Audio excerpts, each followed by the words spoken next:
So നമ്മുടെ season 4-ലെ doctor റോബിൻ്റെ ഒരു video വന്നിട്ടുണ്ട്. സോ നമുക്കതൊന്ന് കേൾക്കാം. ഓക്കെ.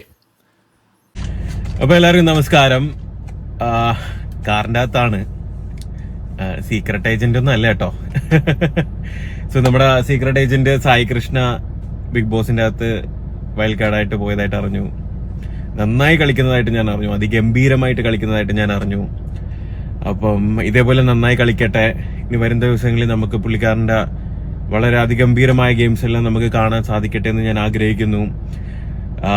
ഈ ഒരു 3 വർഷം ബിഗ് ബോസ് ഈ ഒരു പുള്ളിക്കാരന്റെ വണ്ടിക്കകത്ത് ഇരുന്ന് ഓരോരുത്തരെയും ക്രിട്ടിസൈസ് ചെയ്ത് എന്നെയൊക്കെ നല്ലതായിട്ട് വലിച്ചു കീറിയിട്ടുണ്ട്.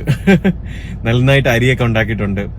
അപ്പം ഞാനും അരിയണ്ണനെ വെച്ച് കുറച്ച് അരി ഉണ്ടാക്കിക്കോട്ടെ കേട്ടോ.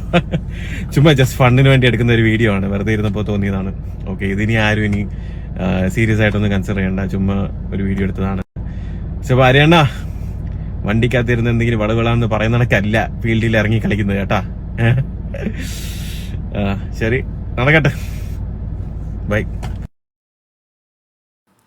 എല്ലാവരും വീഡിയോ കേട്ട് കാണുമെന്ന് ഞാൻ വിചാരിക്കുന്നു, കണ്ടു കാണുമെന്ന് ഞാൻ വിചാരിക്കുന്നു. റോബിനെ നോക്കുക, പെർഫെക്റ്റ് ടൈമിൽ റോബിൻ ഒരു വീഡിയോ ആയിട്ട് വന്നു. ഇതിനെനിക്ക് പ്രത്യേകിച്ച് അത്ഭുതമൊന്നും തോന്നുന്നില്ല. റോബിൻ ഒരു കിഡിലൻ പ്ലെയർ ആണ്. ഈവൻ അത് സായി പോലും സമ്മതിച്ചിട്ടുള്ള കാര്യമാണ്. സായിക്കും അതറിയാം. സോ റോബിൻ ഒരു ബിഗ് ബോസ് മലയാളത്തിലെ ഒരു കിഡിലൻ പ്ലെയർ ആണ്, ഒരു ക്രൗഡ് പുള്ളറാണ്. അതിലൊരു സംശയം നമുക്കൊന്നുമില്ല. പിന്നെ റോബിന് ഇങ്ങനെ ഒരു വീഡിയോ ഇടാനുള്ള എല്ലാ റൈറ്റും ഉണ്ട്. കാരണം റോബിനെ വിമർശിച്ചിട്ടുള്ള ആൾക്കാർ ബിഗ് ബോസിനകത്ത് പോകുമ്പോൾ ആ ഒരു എക്സ്പെക്റ്റേഷൻ ലെവലിലുള്ള ഗെയിം വരാതിരിക്കുമ്പോൾ തീർച്ചയായിട്ടും റോബിന് ഇത് പറയാം. പെർഫെക്റ്റ് ടൈമാണിത്. പക്ഷേ ഞാനിപ്പോഴും വിചാരിക്കുന്ന സായി ഒരു നല്ല ഗെയിം ബിഗ് ബോസിനകത്ത് കൊണ്ടുവരുമെന്നാണ്. നമുക്ക് നോക്കാം. ഞാനതല്ലേ ആലോചിക്കുന്നത്. റോബിന് ഒരു മാറ്റവും ഇല്ല. റോബിൻ ആ ടൈം നോക്കി കിട്ടിയ അവസരത്തിൽ കണ്ടോ.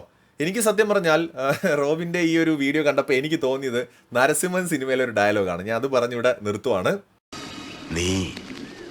നീ പകപോക്കുകയാണല്ലേടാ.